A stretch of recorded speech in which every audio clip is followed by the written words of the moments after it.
जैसे देख रहे हैं जो एग्जाम जो हो रहा है ना ग्रुप डी वाला, उसमें ज्योमेट्री का पार्ट एक ठीक ठाक आ रहा है, ठीक है। उसमें ये कॉन्ग्रुगेंसी और सिमिलरिटी से क्वेश्चन ठीक ठाक पूछे जा रहे हैं, तो हम ये कंसेप्ट को प्रॉपर डील करते हैं, ठीक है।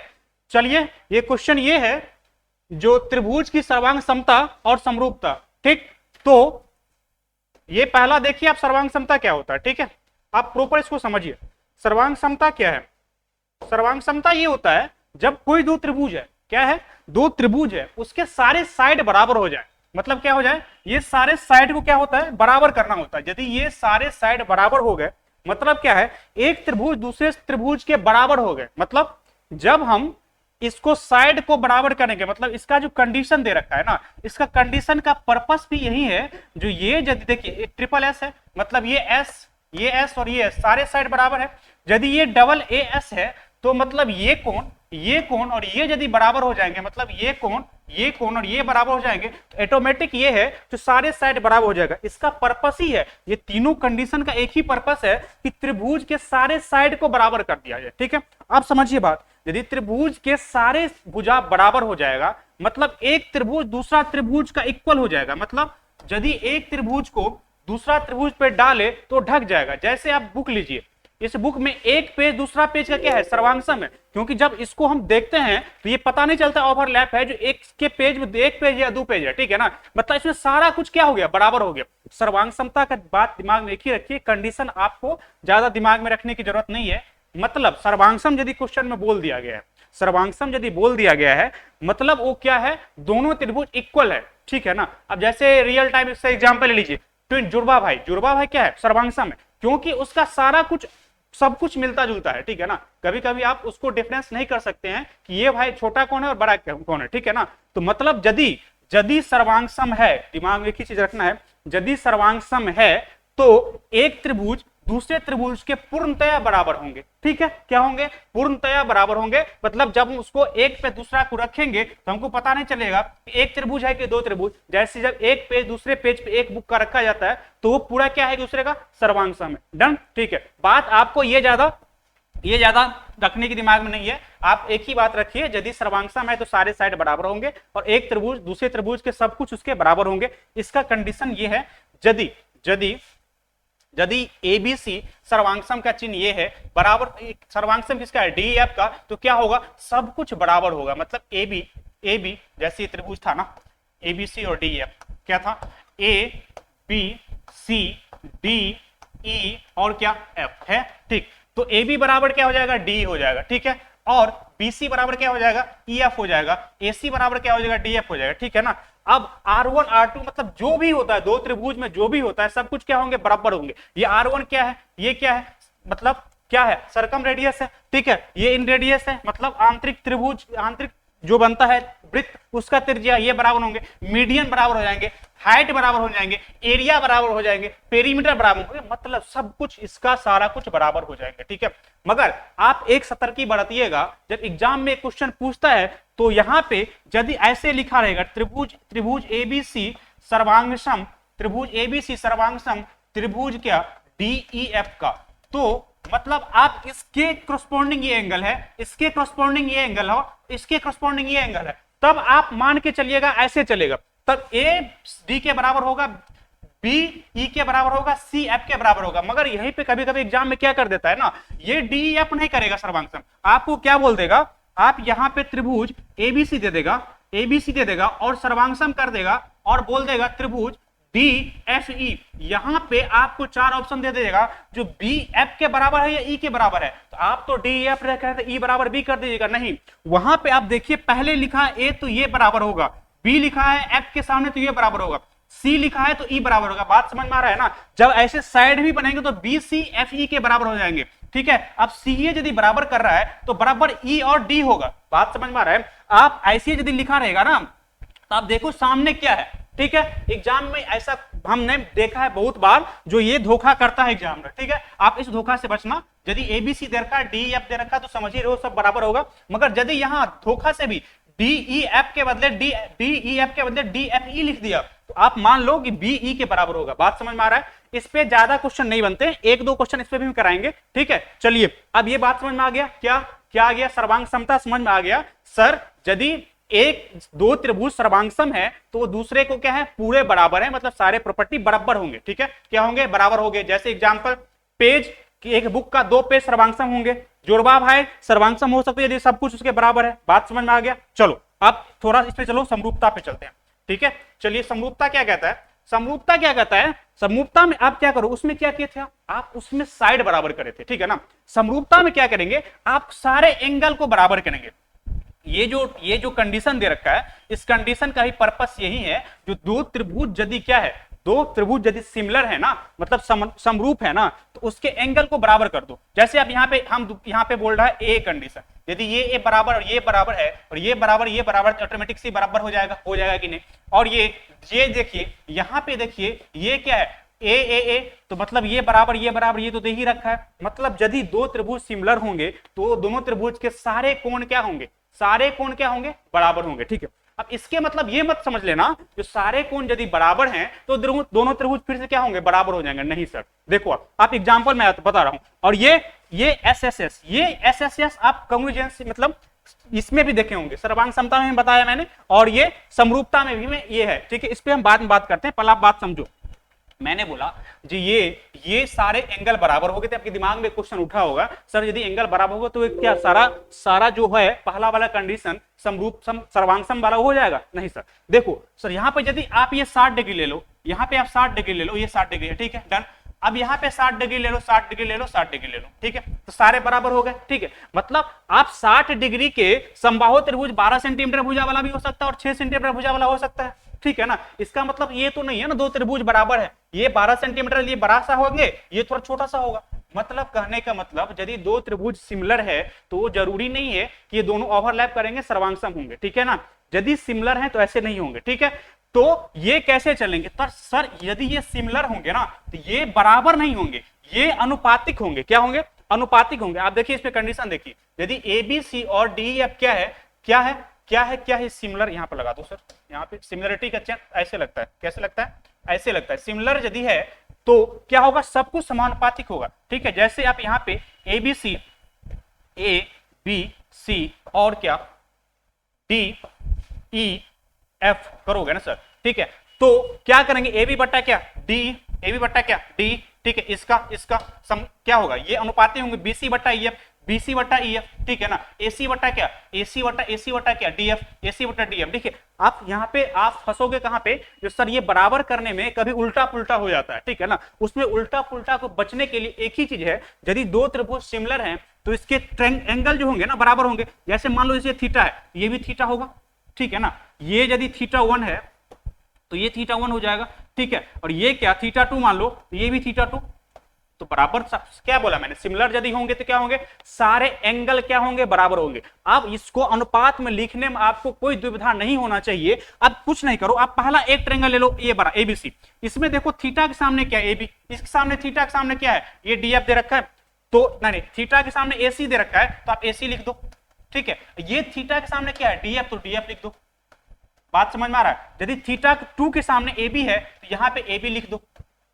थीटा 2 के सामने क्या है डी है तो यहाँ पे डी लिख लो। मतलब एंगल देख लो और पहले देख लो जो पहले ऊपर में हम कौन सा त्रिभुज लिख रहे हैं वही सारे में लिखा जाएगा। मतलब ये त्रिभुज एबीसी और डीईएफ में आप ले लोगे, थीटा के सामने क्या है ये ले लो, इसके सामने क्या है तो ये ले लो, थीटा 2 के सामने जो है इसमें पहले ये ले लो, उसके बाद ये ले लो, थीटा 1 के सामने पहले ये है ये ले लो, फिर थीटा 1 के सामने ये ले लो। ठीक है, बात समझ में आ रहा है। तो वहां पे हम किससे मेजर करेंगे, थीटा को इंडिकेट कर लेंगे। ठीक है ना, थीटा को ऐसे लिख देंगे कोना में, उसके बाद हमको लिखने में क्या होगी, कोई दिक्कत नहीं और गलती की चांस नहीं है। और सिमिलर जब त्रिभुज आते हैं तो सबसे ज्यादा गलती के चांस यहीं पे होते हैं कि बच्चा उल्टा पुल्टा करता है और उसमें सवाल में आंसर गलती आ जाता है। तो आप क्या करो, यदि दो त्रिभुज पता चल गया एक दूसरे का क्या है सिमिलर है, तो वहां पे आप सारे एंगल को मान लो, ये थीटा है इसमें भी ये थीटा है, ये थीटा 1 है ये थीटा 2 है, और उसके सामने जो थीटा के सामने जो होगा वो अनुपातिक होगा। बात समझ में आ रहा है। ठीक है, अब देखो क्या होता है, H1 हाइट का भी अनुपात बराबर होता है, मीडियन सारा कुछ का बराबर होता है। मतलब जब एरिया का बात आएगा तो एरिया में स्क्वायर कर देना केवल। ठीक है ना, क्योंकि एरिया में क्या करना, स्क्वायर कर देना, क्योंकि यहाँ पे एरिया का बात जब आएगा 2 डायमेंशनल का बात हो जाता है, उसको एक 1 डायमेंशनल जब अनुपातिक होगा तो 1 डायमेंशनल होगा ना, इसलिए 1 डायमेंशन बनाने के लिए इसमें रूट ले लिया जाता है। बात समझ में आ गया। ठीक है, चलिए अब कहने का मतलब ये है, अब सर एक क्वेश्चन आपको ये क्वेश्चन आ जाएगा, सर ये जो बताए थे आप एस एस एस, ये क्या है सर? ये देखो सर, ये दोनों में पाया गया, ये आपको सर्वांग समता में पाया गया और ये आपको सिमिलरिटी में पाया गया। मतलब मेरे कहने का मतलब, यदि कोई त्रिभुज सर्वांगसम है, क्या कोई त्रिभुज सर्वांगसम है तो वो सिमिलर होगा ही होगा। क्या? यदि कोई त्रिभुज सर्वांगसम है तो वो सिमिलर होगा ही होगा, मगर इसका वाइस वर्सा ट्रू नहीं है। यदि कोई त्रिभुज सिमिलर है ये जरूरी नहीं है वो सर्वांगसम हो जाएंगे। बात समझ में आ गया? इसीलिए आप साइन भी देख लो, सर्वांगसम का साइन ये होता है, सर्वांगसम का साइन ये होता है, सिमिलरिटी का साइन ये होता है। मतलब सर्वांगसम में सिमिलरिटी छुपा हुआ है। ये क्या है? ये साइन में ही छुपा हुआ, देख लो ना। ये क्या है? ये सर्वांगसम में सर्वांगसम है, ये समरूप है, ठीक है ना, समरूप है। तो यहाँ पे सर्वांगसम जो है वो सिमिलर भी है, मगर समरूप जो है वो सर्वांगसम नहीं है। यहाँ के देख लो ना, समरूप का चिन्ह में है, यहाँ पे बराबर नहीं है ना, मतलब सर्वांगसम जो होगा वो समरूप होगा ही होगा, ठीक है। मगर इसका उल्टा सत्य नहीं है, जो सिमिलर होगा ये जरूरी नहीं है कि सर्वांगसम होगा कि नहीं। थ्योरी क्लियर है? क्लियर है? बात समझ में आ गया? क्या बात क्लियर है? सर्वांगसम का बात आएगा तो एक ही बात दिमाग में रखना है, उसका क्या करना है? साइड को बराबर कर देना। सारे साइड जब भी बराबर होंगे तो एक दूसरे को क्या होंगे? बराबर हो जाएंगे। ओवरलैप करेंगे तो दिखेंगे नहीं। जैसा एग्जाम्पल कौन सा? पेज और जुड़वा भाई क्या हो जाएंगे? सर्वांगसम हो जाएंगे। सिमिलरिटी की बात आ जाएगी तो उसमें क्या होगा? एंगल बराबर हो जाएंगे, और एंगल बराबर हो जाएगा तो मतलब नहीं है कि दो त्रिभुज बराबर हो जाएंगे, मगर वो क्या हो जाएंगे? अनुपातिक हो जाएंगे। अब इसका एग्जांपल ले लो, बाप बेटा का एग्जांपल आप ले सकते हो सिमिलरिटी में। क्यों? कि बाप बड़े हैं, बेटा छोटा है, मतलब उसका प्रॉपर्टी क्या है? मतलब अनुपातिक बढ़ते, दोनों एक दूसरे के अनुपातिक हैं, मतलब उनका जो प्रॉपर्टी है, जो इसमें छोटा है वो बड़े हैं, मतलब अनुपातिक। जैसे देख रहे हो ना, ये छोटा बाप टाइप ट्रायंगल और ये बेटा टाइप, ठीक है ना, मतलब ये अनुपातिक होंगे अनुपातिक होंगे। और तीसरा बात पॉइंट क्या दिमाग में रखना है, क्वेश्चन डायरेक्ट भी पूछ सकता है, सर्वांगसम त्रिभुज है तो सिमिलर होगा, तो हाँ होगा, मगर सिमिलर है सर्वांगसम होगा तो ये जरूरी नहीं है। बात समझ में आ गया? ठीक है, चलो आगे चलते हैं, आप क्वेश्चन करते हैं। चलिए आगे क्वेश्चन करते हैं। अच्छा, एक चीज और है, उसको देख लो। थेल्स सब कुछ अनुपातिक होगा, ये हो गया। अब देख लो यहाँ पे क्या है सर, यहाँ पे देख लो थेल्स थ्योरम क्या कहता है, वो कुछ नहीं है, ये सिमिलर त्रिभुज ही है। थेल्स थ्योरम पर क्वेश्चन धारा को बहुत सारे आ रहे हैं, इसलिए आपको मैंने ये मेंशन कर दिया है। ये कुछ नहीं है, ये क्या है? ये त्रिभुज ADE और ABC क्या है? ये सिमिलर है। उसके बाद जो प्रॉपर्टी लगा है वही क्या हो जाएगा? उससे जो आता है ये कंडीशन आते हैं, ठीक है। जैसे यहाँ पे थीटा है तो ये थीटा हो जाएगा, क्योंकि ये क्या दे रखा है? ये दोनों क्या है? पैरेलल है तो ये बराबर हो जाएंगे। ये देखो, ये थीटा 1 होगा तो ये थीटा 1 हो जाएंगे, और ये ऑब्वियसली बराबर हो जाएगा। मतलब ये त्रिभुज छोटी वाली और बड़ी वाली क्या हो जाएंगे? ये क्या हो जाएगा? सिमिलर हो जाएगा। जब हम ये लगाएंगे तो ये आएगा कंडीशन, ठीक है। जैसे AD बट्टा क्या? AB, AD ये छोटी वाली, ये बड़ी वाला, ये भी, ठीक है ना। ये थीटा 1 के सामने देख रहे हो ना, ये क्या हुआ है? AE बट्टा AC, मतलब ये वाली छोटी वाली बट्टा AC पूरा, DE बट्टा BC, मतलब ये वाला, इसके सामने DE और ये BC। बात समझ में आ गया? ठीक है। एक बात और दिमाग में रखना, यदि ये आए तो डायरेक्ट यदि ये क्वेश्चन पूछ दे तो AD ये AD बट्टा DB भी कर सकते हो आप, AE बट्टा क्या EC भी कर सकते हो आप, AB बट्टा DB भी कर सकते हो। जो क्वेश्चन में दिया रहेगा आप वहां से निकाल लीजिएगा, इसमें कोई दिक्कत नहीं। मतलब AC कर दो, इसको आप, इसको क्या कर दो आप? AC कर दो। AC बट्टा क्या? EC भी कर सकते हो। बात समझ में आया? ये कुछ नहीं है, ये थेल्स थ्योरम आपको रटना ही नहीं है, रटना है मतलब ये कंडीशन देख लेना है, इसमें कुछ नहीं। ये क्या है? सिमिलर है, एक दूसरे क्या है? सिमिलरिटी लगा के जो कंडीशन आया है उसको थेल्स थ्योरम बोला जाता है। बात समझ में आ गया? ठीक है, अब चले क्वेश्चन करते हैं। क्वेश्चन पूछ क्या रहा है, ठीक है ना। चले भाई आगे, पहला क्वेश्चन क्या बोल रहा है? ABC और PQR क्या है? सर्वांगसम है। क्या है त्रिभुज? ABC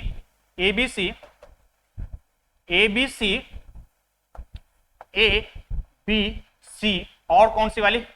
PQR क्या बोल रहा है? PQR क्या बोल रहा है? सर्वांगसम है। तो भाई साहब बोल क्या रहा है? A 75 दे रखा है इसमें, अरे बोलो भाई, 75 दे रखा है ना, और R कितना दे रखा है? R दे रखा है कितना? 45 दे रखा है। R दे रखा है कितना? 45 दे रखा है। तो मान क्या रहा है? क्यों? मैंने क्या बोला? जब त्रिभुज क्या होगा? ये क्या है? दूसरे का सर्वांगसम है, ये वाला साइन यदि सर्वांगसम है तो ये सारे प्रॉपर्टी इसके बराबर हो जाएंगे। मतलब ये यदि 75 है तो ये ABC देख लो, यहाँ पे ABC है, यहाँ पे ABC है और PQR है, मतलब A किसके बराबर हो जाएगा? P के बराबर। ये दिमाग में हमेशा रखना है, ठीक है ना। ये कितना हो जाएंगे? ये 75 डिग्री हो जाएंगे। आपसे पूछ क्या रहा? आप सिंपल सा क्यू पूछ रहा है ना, तो क्यू यदि पूछ रहा है भाई साहब, तो ये त्रिभुज में यदि PQR लोगे तो क्यू क्या आ जाएगा? कोना क्यू बराबर क्या करेगा? 180 माइनस ये कितना हो जाएगा? 120 हो जाएंगे ना।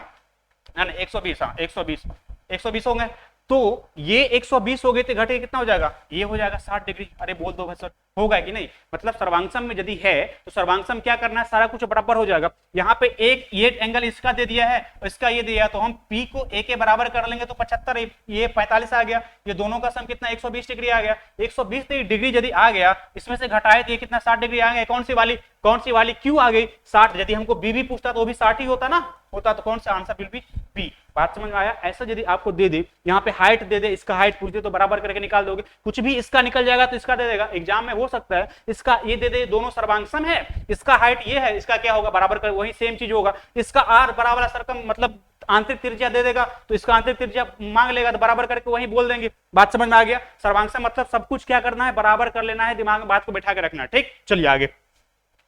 आगे क्या बोल रहा है, आगे बोल रहा दी गई आकृति में ए क्यू बराबर कितना 4√2। ए क्यू कितना दे रखा है भाई साहब 4√2, ये दे रखे हैं 4√2। ठीक है, चलो आगे देखो। क्यूसी कितना दे रखे हैं, क्यूसी दे रखे हैं 6√2, ये वाली 6√2 दे रखे हैं। ठीक है, ए बी कितना, ए बी 20 दे रखा है, ये टोटल ए बी कितना दे रखा है बताओ भाई, ये 20 दे रखा है। तो मांग क्या रहा है, और बोल रहा है यदि पी क्यू और बीसी क्या है, पैरेलल है, मतलब ये साहब ये पैरेलल है, क्या है पैरेलल है, तो पी भी मांग रहा है, मतलब ये वाला। ठीक है, मैंने बोला आपको, बोला अभी मैंने एक फॉर्मूला लिखा था ना, जो मतलब जो मांग रहा है उसको अनुपातिक में आप ले लो। बात समझ में आ रहा है। तो यहाँ पे टोटल दे रखा है, तो इसको टोटल बट्टा मतलब क्या लिख दे रहा हूं जिससे आप क्लियर रहो। टोटल मतलब ए बी ले लो, ए बी ले लो, क्योंकि ए बी दे रखा है, ए बी ले लो। अब हमको पी बी मांग रहे थे, पी बी ले लो, आप उसमें ए पी मत लो, ठीक है ना, जो दे रखा है वही ले लो, मगर उस साइड भी सेम ही लेना। बात समझ में आ रहा है। तो यहाँ पे पी बी ले लो, अब यहाँ पे एसी ले लो, एसी क्योंकि यहाँ पे ए बी लिए हो तो इधर एसी लोगे ना, एसी लोगे तो ये कितना 6 4 10 हो जाएगा। ठीक है, बाद में करते वैल्यू एसी, और बट्टा यहाँ पे क्या करोगे, क्यों करोगे, नहीं सर यहाँ पे यदि आप पीबी ले रखे हो तो यहाँ भी आप क्यूसी ले लो, क्यूसी ले लो, क्यूसी ले लो। बात सही है, बात समझ में आ रहा है। अब देख लो ए बी कितना दे रखा है भाई, 20 दे रखा है, ले पुट कर दो 20। आगे क्या, बीपी आपको फाइंड करना है, बीपी लिख दो बीपी। एसी कितना 4√2 और 6√2 मतलब 10√2 कर दो, डन ना। ठीक, और क्यूसी कितना है, क्यूसी कितना 6√2 कर दो, ये कट कर दें। ठीक है, ये 10 दूना 20 2, तो मतलब बीपी कितना आ जाएगा, बीपी भाई साहब कितना आ जाएंगे 12 आ जाएंगे। सिंपल सा सवाल, बात समझ में आ रही। वहां पे उलझना मत, वहां पे आप एक ही फॉर्मूला रटते रहते हो, एपी बट्टा एपी और एसी बट्टा एक्यू इसी पे लगाते रहते हो, ऐसे नहीं करना है। जो कंडीशन दे रखा है उसको लेके आप निकाल लो, मगर दिमाग में रखो जो इस साइड लिए हैं उस साइड भी वही लेंगे। बात सही है, आगे बढ़ जाएं। आंसर विल भी क्या होगा बी, इसमें कोई दुविधा तो नहीं है ना। बात समझ आ रहा है, क्वेश्चन डायरेक्ट क्वेश्चन को ऐसे पूछे जा रहे हैं, इसीलिए मैं इस क्वेश्चन को, इस टॉपिक को ऐसे डिस्क्राइब कर रहा हूं। डन, आगे बढ़े, चलो आगे। आगे बोल रहा है ट्रायंगल पीक्यूआर में टीएस पैरेलल किसका है, क्यूआर के है, जहां पे पीएस कितना दे रखा है x/2, एसआर कितना दे रखा है x+1, टीएस कितना, टीएस दे रखा है कितना x, क्यूआर कितना x+10, तो टीएस का मान बोल रहा है। ठीक है, अब देख लो यहाँ पे क्या बोल रहा है, टीएस का मान बोल रहा है। डन, अब देखो सर यहाँ पे यदि हम ये टीएस का मान बोल रहा है, ये अब देखो x निकालना है, तो ये x निकालना है तो यहाँ पे लगा दो फिर से टीएस ले लो, कौन सी वाली, ये टीएस ले लो, टीएस छोटे वाला लिए टीएस। अब यहाँ पे ये टीएस लिए तो यहाँ पे क्या लेंगे, बड़ा वाला लेंगे, क्यों, क्यूआर, ठीक है ना। अब देखो यदि हम यहाँ पे टीएस लिए, ये बड़ा वाला लिए, यहाँ पे क्या लेंगे, पीएस लेंगे, कौन सा, पीएस, ठीक है ना। उसके बाद ये बड़ा वाला लिए हैं, मतलब ये टोटल लेना पड़ेगा, मतलब पीआर लेना पड़ेगा, तब काम बनेगा ना। मैंने क्या बोला, कुछ भी लो, मगर जो छोटा में लियो बड़ा में वही लो। तो यहाँ पे यदि आप क्यूआर लिए हैं तो यहाँ पे भी पीआर लेना पड़ेगा। यहाँ पे टीएस लिए थे तो हम पीएस ले लिए, कोई दिक्कत नहीं है। तो यहाँ पे हम क्या ले लिए, पीआर ले लिए। ठीक है, तो टीएस कितना है, एक्स है, क्यूआर कितना है, x+10, x+10 है, और पीएस कितना है, x/2, x/2 को नीचे 2 कर दो, कोई दिक्कत नहीं है। अब यहाँ पे चाहिए क्या, पीआर चाहिए। पीआर कितना हो जाएगा, x/2 प्लस क्या, x+1 मतलब ये हो जाएगा 3, ये दोनों को जब ऐड करोगे तो क्या हो जाएगा 3x/2 + 1, कोई दिक्कत इसमें नहीं ना। ठीक, अब कट कर दो, यहाँ पे x तो कटते दिख रहा है, काट दो, 1/x प्लस कितना 10 कर दो, इसको जो मल्टीप्लाई करेंगे तो ये कितना बचाएगा, 3x बच जाएगा। अरे भाई ये कितना, 2 बचेंगे ना। अब इसको क्रॉस कर देते हैं, क्रॉस कीजिएगा तो कितना आ जाएगा, 3x प्लस क्या 2 इक्वल टू x प्लस कितना 10 बचेगा, तो 2x बराबर कितना 8 भाई, x बराबर कितना 4, ठीक है। शायद ये क्वेश्चन कल पूछा गया था। Answer will be A. Done, कौन सा? ए होगा, ठीक है ना। चलिए आगे, आंसर कौन सा? ए वाला। चलिए आगे चलिए। आगे क्वेश्चन बोल रहा है, देखिए किसका? सिमिलरिटी से है, और यहां पे बोला जा रहा है दी गई आकृति में एडी दे रखा है वो कितना? 12। कौन सा? ये दे रखा है कितना? 12 दे रखा है। ए कितना दे रखा है आपको? 8 दे रखा है, ठीक है। इसको फिगर बना लेते हैं हम। पहले क्या करते हैं, फिगर को बना लेते हैं। ए बी सी, ये क्या है? डी और ई है। अब देखो यहां पे क्या दे रखा है? ये 70 दे रखा है, ठीक। और ये क्या दे रखा है? 70 दे रखा है। मतलब जब भी ऐसे आएंगे ना, 70 यहां पे दे रखेगा और ये दे रखा है, मतलब यहां पे कुछ नहीं है, ये सिमिलरिटी लगाना है। यहाँ पे सिमिलरिटी लगाओगे अब किस में? ये बड़ा वाला एबीसी में, एबीसी, और ये क्या हो जाएंगे? एडीई, एडीई क्या हो जाएगा? सिमिलर हो जाएगा, क्योंकि आप देखो ये 70 है, इसमें भी 70 है, ठीक है ना। अब ये एंगल दोनों में कॉमन है तो ये बराबर हो जाएगा। मतलब जब हम डबल ए पढ़े थे ना अभी, तो ये यदि दो एंगल बराबर हो जाए, तीसरा ऑब्वियस क्या हो जाएगा? बराबर हो जाएगा।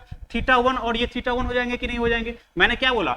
यदि आप सिमिलरिटी यूज कर रहे हो और आप उसको चाह रहे हो प्रॉपर यूज करना, तो आप एंगल को इंडिकेट कर लो। यहाँ पे 70 दे रखा है, तो यहाँ भी क्या है? ये 70 है ना। तो यहाँ पे ये कॉमन क्या है? एंगल क्या है? कॉमन है, ठीक। तो ये दो एंगल तो मिल गई, और तीसरा तो ऑटोमेटिक बराबर हो जाएगा ना। यदि दो बराबर है कोई ट्रायंगल में, तो तीसरा बराबर हो जाएगा। अब आप सिंपल सा लगा दो फॉर्मूला, ठीक है ना। अब देख लो दिया क्या क्या है। एडी दे रखा है कितना? ये कितना दे रखे हैं? वैसे 12 दे रखा है ना। ए कितना दे रखा है? ये दे रखा है कितना?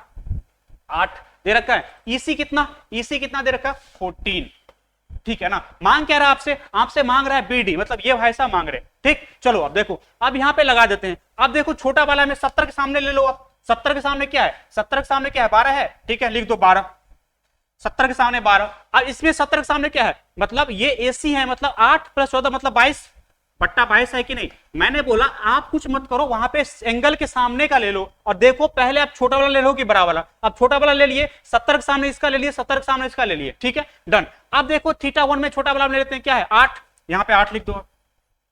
अब यहाँ पे देखो θ1, इसमें देखो θ1 इसमें तो ले लिए, इसमें क्या है? ये 12 है, मगर ये हमको निकालना है, तो 12 + BD, BD निकालना ही है, तो यहाँ पे कर दो 12 + BD, 12 + BD, डन। यहाँ पे देखिए 4 तिया 12, 4 दूना 8, ठीक। चलो अब यहाँ पे 4 कट रहे हैं। अब देखो यहाँ पे क्या करना, इसको हटाओ, क्रॉस करो, तो ये क्या आ जाएंगे? 44 बराबर कितना? 36 प्लस कितना? 3BD होंगे ना। तो BD कितना हो जाएगा?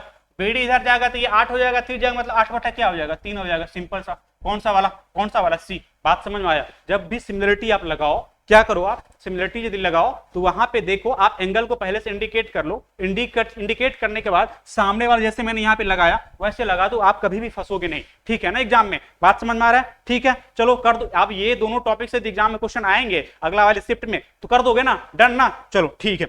चलिए अब थोड़ा प्रमोशन ये है सर, जो जियो बिग बूस्टर पे मैं जो आपका सेट आ रहा है ना एग्जाम में, उसका ये पूछा हुआ प्रश्न का जीके जीएस साइंस जो है आपको अवेलेबल करवा दिया है, किसमें? टेस्ट के फॉर्मेट में अवेलेबल करवा दिया गया है, जो बिल्कुल क्या है? फ्री है, ठीक है ना। आप यहाँ पे जाके मारिए, जिससे आपका आगे वाला एग्जाम में आएगा ना सिमिलर टाइप का क्वेश्चन है। इसमें क्या है? एग्जैक्ट क्वेश्चन भी है और कुछ क्वेश्चन उस टाइप का भी है जिस टाइप का वो पूछ रहा है, ठीक है ना। मतलब 90% बोलो वही क्वेश्चन है, और 10% क्वेश्चन ऐसे हैं जो उस टाइप का सिमिलर किए हैं, जो आगे एक्सपेक्टेड करके उसमें डाला गया है, डन। और एक टेस्ट ये लाया गया है ग्रुप डी के एग्जाम हॉल के मॉक, मतलब यहाँ पे एग्जैक्ट 100 क्वेश्चन का आपका मॉक मिलेगा, जिसमें क्या है आपको 80% से 85% क्वेश्चन वही है जो शिफ्ट में आए हैं, और 15% ऐसे क्वेश्चन है जो एक्सपेक्टेड करके हम लोग किए हैं, जो मतलब इस टाइप का यदि पैटर्न अभी है तो सेम टॉपिक को एक्सटेंड करता है, तो किस टाइप का क्वेश्चन बन सकता है, इस टाइप का क्वेश्चन उसमें डाला गया है। मतलब ये आप यदि अभी मार लेते हैं तो मान के चलो आप एग्जाम हॉल में बैठे हो कि कौन सा, मगर इसमें ये फ्री नहीं है टोटल, इसमें थोड़ा नॉमिनल फी है, क्योंकि भाई सिस्टम चलाने के लिए कुछ चाहिए होता है, ठीक है ना। ठीक, तो ये पूरा फ्री है मारो, और यहाँ पे कुछ पैसा लगेगा, थोड़ा मोड़ा लगेगा भाई, 10-20 रुपए का तो टेस्ट बेच रहे हैं, ठीक है, बात समझ रहे हो ना। तो यहाँ पे जाके आप ये टेस्ट लगा सकते हैं, इससे आपको एग्जाम हॉल में बहुत फायदा होने वाला है। डन, ठीक है, थैंक यू वेरी मच।